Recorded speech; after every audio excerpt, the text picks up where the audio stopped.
What if I told you that in your entire life you have never actually seen the world?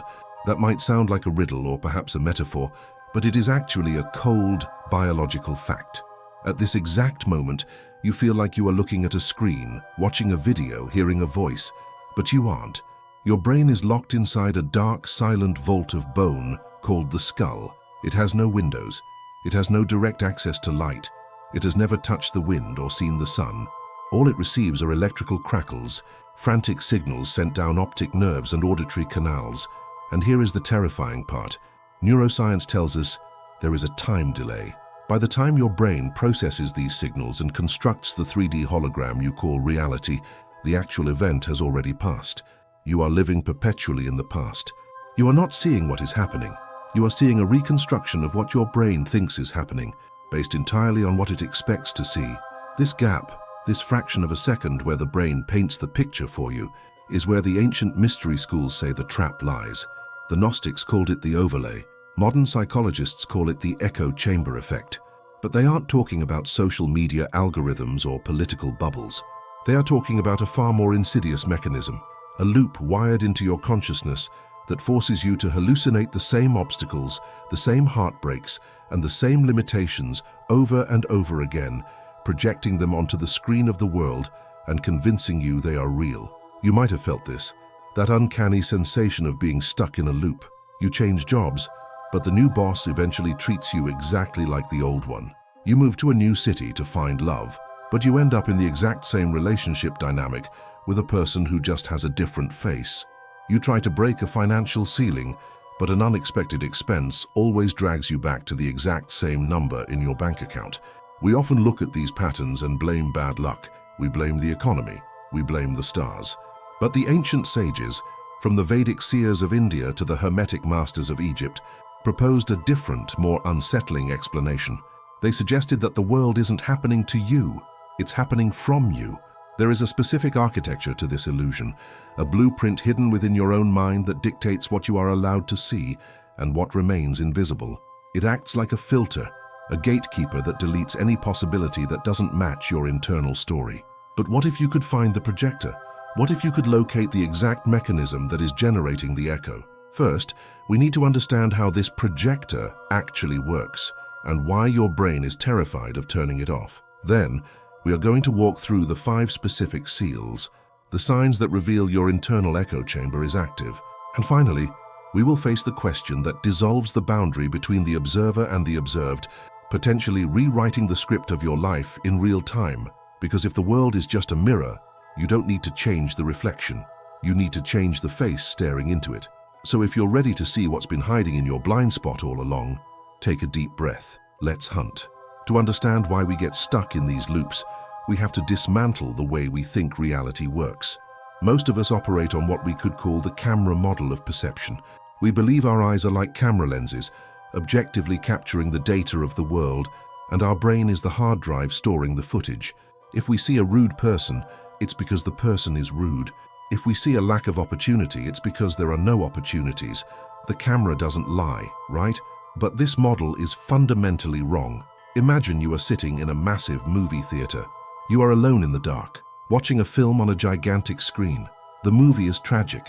The main character, who looks exactly like you, is struggling. They are misunderstood, they are broke, they are lonely. You, the observer, get frustrated. You stand up, walk down the aisle, and start screaming at the screen. You try to scrub the tragedy off the canvas. You try to physically push the bad characters out of the frame. It sounds insane, doesn't it? You know that nothing you do to the screen will change the movie. The screen is just a reflection. The source of the image is the projector of light behind you, high up in the booth. Yet, in our daily lives, we are constantly screaming at the screen. We try to change our external circumstances, the screen, without ever checking the film reel running in the projector of our minds. This is what the hermetic principle of correspondence meant thousands of years ago. As within, so without. It wasn't a poetic sentiment. It was a technical manual. It implies that the external world is not a solid, fixed geography that you navigate. It is a feedback loop. It is a diagnostic monitor showing you the state of your own internal narrative. The Talmud, a central text of Rabbinic Judaism, captures this with surgical precision. We do not see things as they are. We see things as we are. Think about the implications of that. It means that two people can walk down the same street at the same time and literally be in two different dimensions. One person, carrying a belief system of scarcity and danger, will notice the trash on the sidewalk, the scowl on a stranger's face, and the closed sign on the shop window. Their brain will literally highlight these elements to prove them right. The second person, walking 2 feet away carrying a belief system of opportunity and connection, will notice the sun hitting the architecture, the smile of a child, and the help wanted sign in the window next door. They are walking through the same physical space, but they are living in two completely different realities. Why? Because they are projecting different films. Psychologist Carl Jung took this out of the realm of mysticism and brought it into clinical practice. He called it projection. He noticed that we tend to take the parts of ourselves we don't understand or accept, our fears, our insecurities, our shadow, and we fling them outward, overlaying them onto other people. Have you ever had an immediate, irrational dislike for someone you just met? You don't know them, they haven't done anything to you, but something about them makes your skin crawl. Jung would say that you aren't seeing them. You are seeing a reflection of a part of yourself that you have rejected, projected onto them like a movie on a blank wall. They are your echo. But here is where the mystery deepens. It's not just about psychology. It's about the physics of attention. If your internal film reel says I am not enough or the world is a hostile place, your brain enters a state of hypervigilance to prove that theory correct. It is a survival mechanism. To the primitive brain, the unknown is dangerous. Being right is safer than being happy. If you believe the world is dangerous, your brain is rewarded with dopamine every time you spot danger, because it means you predicted the environment correctly. You feel a sick sense of satisfaction when things go wrong, a voice that whispers, "See, I told you so." That voice is the architect of the echo chamber. It builds invisible walls around your life, not to trap you, but to keep your reality consistent with your beliefs. It creates a self-fulfilling prophecy where you actively manifest the very experiences you claim to hate, simply because they are familiar. They match the code written in your operating system. But codes can be rewritten. The film reel can be changed. The first step is to stop looking at the screen and turn around to face the projector. We need to identify the specific mechanisms, the gears and levers that keep this illusion running. There are 5 distinct signs or seals that indicate you are currently trapped in a reality echo. These are the glitches in the matrix. Once you see them, you cannot unsee them. And once you can see them, you can begin to dismantle them. Let's decode the machinery of your perception. We're going to look at the 5 components that make up this projection system. These aren't abstract theories. They are observable phenomena you can catch in the act during your daily life. The first sign that you are living in an echo is a phenomenon we might call the Guardian effect. Biologically, this is known as the Reticular Activating System, or RAS. It is a bundle of nerves at the base of your brainstem, and it acts as the bouncer of your consciousness. Here is the problem. Your senses are currently being bombarded by about 11 million bits of information per second. The temperature of the air, the hum of the refrigerator, the pressure of your clothes, the pattern of light on the wall. If your conscious mind tried to process all of that at once, your brain would short-circuit. You would go insane instantly. So the Guardian's job is to filter out 99.9% of that data and only let through what it considers relevant. But how does it decide what is relevant? It looks at your beliefs. It looks at what you focus on. You've likely experienced the classic example of this. You decide to buy a specific car, let's say a white Jeep. Suddenly, every third car you see on the highway is a white Jeep. Did the factory suddenly churn out thousands of white Jeeps overnight? No. They were always there. They were flowing past you in traffic every single day for years. But they were invisible to you because the Guardian had marked them as irrelevant noise. The moment you assigned value to them, the Guardian lifted the filter and suddenly they flooded your reality. Now, take this mechanism and apply it to something more consequential than a car. Apply it to love. Apply it to opportunity. If you hold a deep-seated belief, perhaps formed in childhood, that people always betray me, your Guardian goes to work. It scans the room at a party. It filters out the 20 loyal, kind, stable people because they don't match the search criteria. They are invisible noise. But it locks onto the one person in the corner who is emotionally unavailable and narcissistic. It highlights them. It amplifies their signal. It gives you a gut feeling of attraction. You think it's intuition. You think it's chemistry. But it's just the Guardian faithfully delivering exactly what you asked for. It is guiding you toward the evidence that confirms your hypothesis. You end up betrayed and you say, "See, it happened again." You created the loop because your filter blinded you to any other option. The practice: to reset the Guardian, you must consciously assign it a new mission. For the next 24 hours, try a micro-experiment. Choose a quality you think is missing from your world, let's say kindness. Wake up and tell yourself, "My mission today is to find evidence of kindness." You are reprogramming the search parameters. Suddenly, you'll notice someone holding a door. You'll hear a gentle tone in a cashier's voice. You'll see a couple laughing. These things were always happening, but you were tuning into the frequency of annoyance. When you manually adjust the tuner, the music changes. You realize the world wasn't lacking kindness. You were just tuned to a different station. This brings us to the source of those search parameters. If the Guardian is the bouncer, who wrote the guest list? That brings us to the second seal. The second component of the echo chamber is the silent script. Most of us think our beliefs are just thoughts we have, but in the deep architecture of the mind, a limiting belief is not a thought. It is a vow. It is a solemn promise you made to yourself, usually when you were very young, to keep yourself safe. Imagine a baby elephant tied to a wooden stake with a small rope. The baby pulls and pulls, but it's not strong enough to break the rope. Eventually, it learns a fact about reality. When I am tied, I am stuck, it gives up. Years later, that elephant is a 5-ton beast. It could snap the rope like a thread. It could rip the stake out of the ground without effort. But it doesn't try, because the limitation isn't in the rope anymore, it's in the elephant's mind. This is what psychologists call learned helplessness.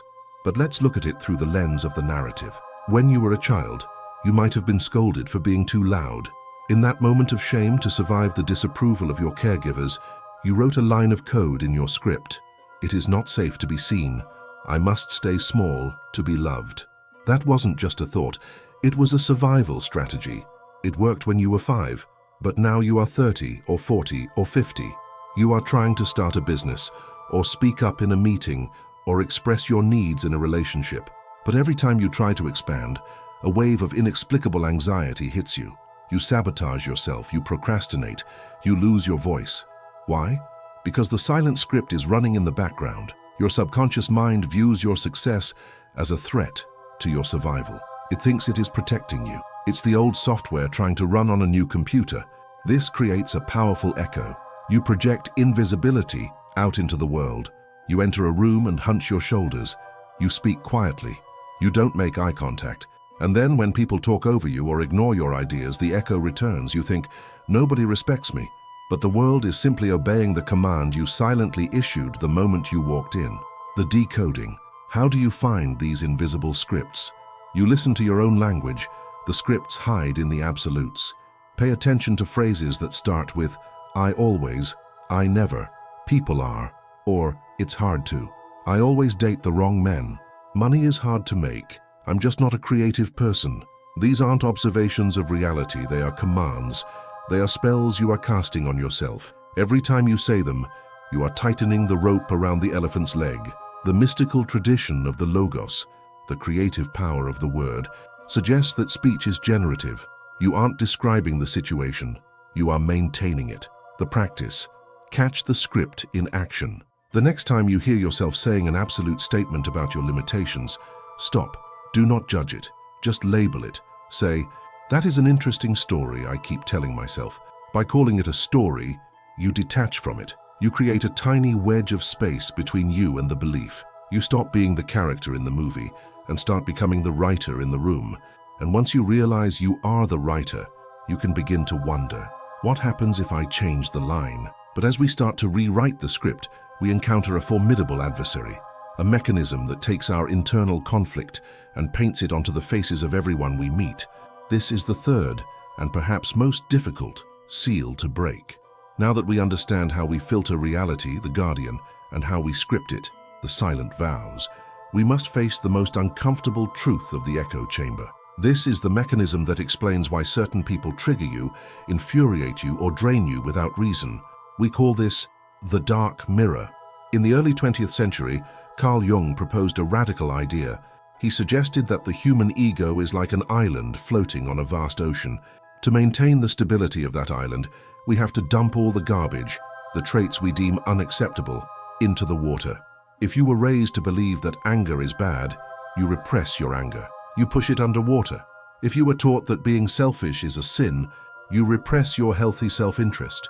These rejected parts of you don't disappear. They coalesce into what Jung called the shadow. They are alive, they are powerful, and they are desperate to be acknowledged. So how does the shadow make itself known? It projects itself onto others. This is the optical illusion of the ego. When you repress a trait in yourself, you develop a hypersensitivity to that exact trait in other people. Have you ever met someone who is just a little too loud, a little too confident, perhaps a bit arrogant, and for some reason, their mere existence makes your blood boil? You judge them instantly, you fixate on them. You might even obsess over how wrong they are. Why such an intense reaction? The mystery schools would say, you are not looking at them. You are looking at a suppressed part of yourself. You are likely a person who has repressed your own power, your own voice, your own desire to take up space. When you see someone else doing it shamelessly, your shadow recognizes itself. It screams from the depths. The judgment you feel is actually envy in disguise. It is the grief of the part of you that was silenced long ago. The world is acting as a diagnostic monitor. The people who trigger you are not your enemies. They are your messengers. They are holding up a mirror to the parts of you that you have disowned. And this goes both ways. It's not just the dark stuff. There is also the golden shadow. Think of someone you admire deeply, someone you put on a pedestal, maybe an artist, a leader, a fearless adventurer. You look at them and think, they are special. I could never be like that. That too is a projection. You are projecting your own latent potential onto them because you are too afraid to claim it as your own. You act like a fan because you are afraid to be a player. You outsource your own greatness to a hero so you don't have to carry the burden of actualizing it yourself. The connection. This aligns with the ancient Gnostic concept of the archons, forces that seem external and controlling, but are actually manifestations of our own ignorance. As long as you fight the external reflection, you remain trapped. You can fire the annoying employee, divorce the critical partner, or leave the toxic friend group. But if you don't integrate the shadow, you will simply hire, marry, or befriend the exact same energy in a different body within 6 months. The face changes. The energetic signature remains identical. The practice. The next time you feel a strong emotional charge, either intense judgment or intense idolatry, toward another person, pause. Do not act on the emotion. Instead, perform the mirror inversion. Ask yourself, what specifically about this person is triggering me? Is it their selfishness, their laziness, their boldness? Then ask the difficult question, where does this trait live in me? Where am I being lazy? Where am I suppressing my boldness? Where am I secretly selfish but pretending to be a martyr? When you own the trait, the trigger dissolves. The person just becomes a person, not a monster, and not a god. The emotional charge vanishes because the message has been delivered. You have retrieved a piece of your soul from the mirror. The fourth seal of the illusion is where the mechanics of your mind interact with the mechanics of probability. This is where psychology blurs into what some might call magic, or at least quantum probability. We call this the quantum echo. There is a principle in cybernetics, the science of communications and automatic control systems, that states the output of a system feeds back into the input. Your life is a cybernetic loop. You hold a belief, e.g., I am not lucky. This belief directs your attention, the guardian, to filter for bad luck. You take action based on that filtered view. You don't buy the ticket. You don't introduce yourself. You get a result. Nothing good happens. The result reinforces the belief. See, I knew I wasn't lucky. This loop gets stronger with every rotation. It calcifies. It becomes what we call fate. But here is the fascinating twist. The universe acts like a yes man. It has no opinion. It is a creative substance that simply agrees with whatever definition you impose upon it. If you wake up and say, life is a struggle, the universe says, your wish is my command. It will rearrange the day to provide you with struggle. It will make sure you hit the red lights. It will make sure you spill the coffee. Not because it hates you, but because it is validating your request. You ordered struggle from the cosmic menu, and the kitchen is delivering it. Conversely, if you adopt the paranoid belief that the universe is conspiring to help me, a concept known as pronoia, the same mechanism works in reverse. You miss the bus, but because you believe the universe is helping you, you don't get angry. You look around. You notice the person standing next to you at the bus stop is someone you've been needing to meet. The bad luck becomes a divine intervention solely because your interpretation frame shifted. This is the placebo effect applied to destiny. In medicine, we know that if you give someone a sugar pill and tell them it will cure their pain, a significant percentage of people will release natural endorphins and actually cure their pain. The belief creates the biology. The quantum echo suggests that belief creates the biography. You are constantly placing a placebo effect on your own future. If you believe you are unworthy of money, you will unconsciously repel it. You will squander it when it comes. You will forget to send the invoice. You will underprice your work. And then you will look at your bank account and say, it's just the economy. No, it's the echo, the practice. To break the quantum echo, you have to disrupt the feedback loop. You have to insert a glitch in the system. You do this by celebrating the opposite of what your current reality shows you. This sounds delusional, but it is strategic. When you lose a client, instead of spiraling into, I'm going to go broke, you consciously choose to say, this is making space for something better. I'm excited to see what fills this vacuum. You don't have to believe it 100% yet. You just have to interrupt the pattern. You have to deny the yes man his usual script. By refusing to react with fear, you stop feeding the old loop. You starve the old reality of the emotional energy it needs to sustain itself. This brings us to the final seal, the master key to leaving the echo chamber. The ancient Greeks had a word for repentance, but the way we use it in religion today is a mistranslation. The word was metanoia, meta, beyond, noia, mind. It didn't mean feeling sorry for your sins. It meant going beyond the mind. It meant a fundamental shift in your perception of reality. To experience metanoia is to shatter the old structure and step into a new way of seeing. But you cannot think your way into metanoia. You cannot analyze your way out of the box because the analysis is coming from the box. You have to act your way out. The echo chamber relies on predictability. It relies on you doing exactly what you did yesterday. The moment you do something unpredictable, the walls begin to dissolve. Neuroscience calls this behavioral activation.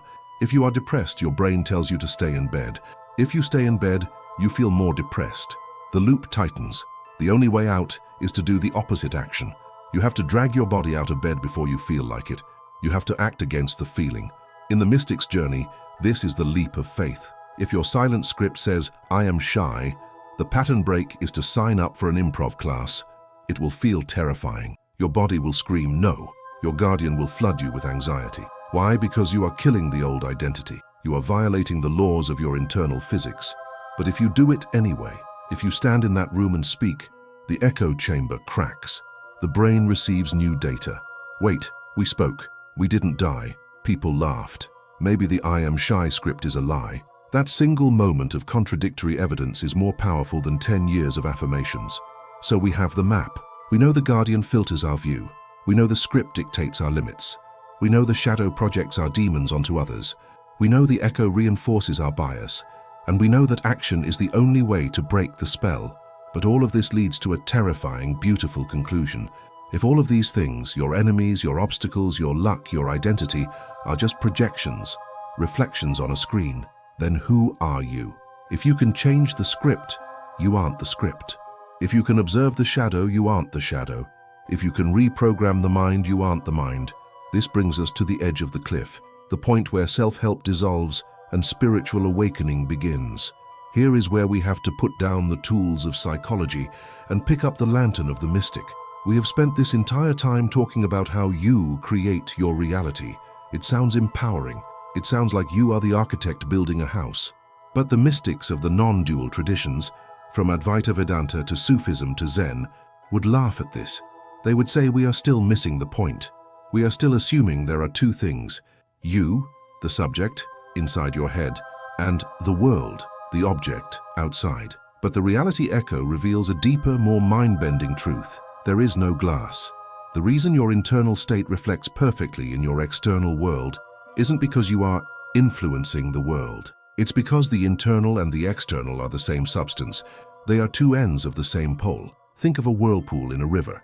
We can point to it and say, that is a whirlpool. We can measure it, name it, define its shape. But there is no such thing as a whirlpool separate from the river. You cannot take the whirlpool out of the water and put it in a bag. The whirlpool is the river, moving in a specific pattern. You are a whirlpool in the field of consciousness. Your body, your thoughts, your internal beliefs, and the external world you walk through, they are all just the water. This is why the echo works. This is why the mirror never lies. Because the face and the reflection are entangled. They are one event. When you heal a wound inside yourself, when you finally forgive that parent or release that shame or integrate that shadow, you aren't just changing your brain chemistry. You are rearranging the fabric of the section of the universe that you occupy. You have likely seen this happen. You finally get over an ex-partner. You truly let go in your heart. And the next day, they call you. Or you finally stop needing validation from your boss, and suddenly they offer you a promotion. We call it coincidence. It isn't. It is the collapse of the separation. You changed the frequency of the whirlpool, so the water around it had to change its flow. The world rearranges itself around your new state of being, because the world is your state of being turned inside out. If this is true, it triggers a moment of vertigo. It removes the one thing we secretly love to hold on to: blame. If the world is a mirror, there are no victims. There are only volunteers. This is a hard pill to swallow. It is much easier to believe that the world is random and cruel. It is easier to believe that we are leaves blowing in the wind, helpless against the storm. Because if we are helpless, we are innocent. We don't have to change, we can just complain. But if you accept the reality echo, you accept total responsibility.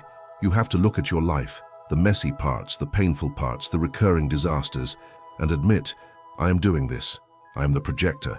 I am keeping this movie running. This is terrifying. But it is also the ultimate liberation, because if you are doing it, you can stop. You are not waiting for a politician to save the economy.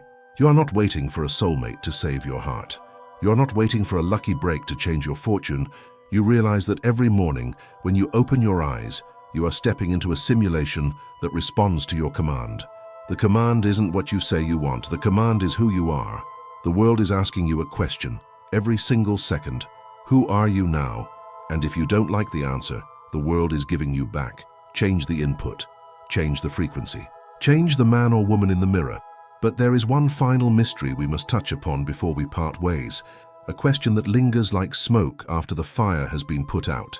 If the world is an echo, and your personality is just the script, and your body is just the projector, then who is the one watching the movie? This is the question that drove the sages of the Upanishads into the caves of the Himalayas. It is the question that Zen masters use to break the minds of their students. Who are you? When you strip away the beliefs, the stories, the trauma, and the projections, what remains? Imagine you're in a room made entirely of mirrors. Floor, ceiling, walls. You are standing in the center.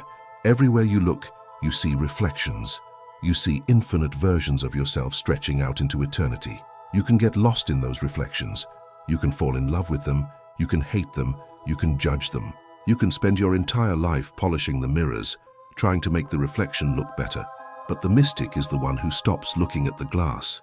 The mystic is the one who closes their eyes in the center of the room. In that moment of darkness, when the echo stops, something profound happens. You realize that you are not the reflection. You are not the image. You are the awareness that perceives it all. You are the silent, still, infinite witness that exists behind the personality. The echo chamber, this trap of reality we have been decoding, isn't actually a prison. We tend to view it as a punishment. Why is the universe doing this to me? But what if it's a gift? What if the echo is the only way for the infinite to know itself? If you were an all-powerful, formless consciousness floating in a void, you would have no shape. You would have no boundaries.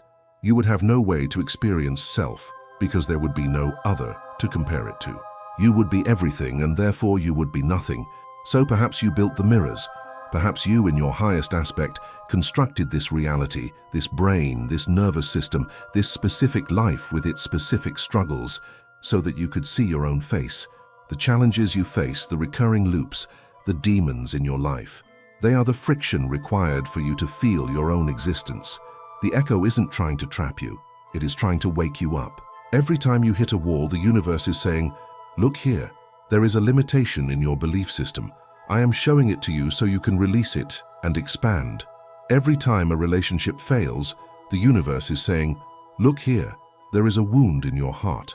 I am pressing on it so you can heal it and love deeper. The reality echo is a teacher. It is relentless. It is brutally honest. And it will not let you pass the grade until you have truly learned the lesson. It will repeat the same test year after year, lifetime after lifetime, until you stop screaming at the teacher and start doing the homework. And the moment you realize this, the moment you stop fighting the echo and start listening to it, the war ends. You stop being a victim of your reality and you become a student of it. You walk through the world, not with fear, but with curiosity. You look at a difficult situation, and instead of saying, "Oh no," you ask, "What are you trying to show me?" You become a mystery hunter in your own life. The ancient hermetic text, the Emerald Tablet, contains the famous phrase, "As above, so below." But it continues with a line often forgotten, to accomplish the miracles of the one thing. The one thing is you, the real you, the you that was there before you were born, and the you that will be there after you die. The you that is looking through your eyes right now, reading these words, decoding these symbols. So here is the challenge I leave you with. Turn off the autopilot. Stop accepting the movie as it plays. For the next week, treat your life like a lucid dream. Watch the patterns. Catch the guardian filtering your view. Hear the silent script whispering your limits. Spot the shadow hiding in your enemies. And when you see the echo, don't break the mirror. Smile at it. Because now you know the secret. The reflection only smiles back if you smile first. If this journey into the architecture of your mind resonated with you, consider subscribing. This channel is an archive of the unknown, a map for those who suspect there is more to reality than what we are told. We are not here to give you final answers, but to ask better questions, because the answers change. But the mystery is eternal. The hunt continues.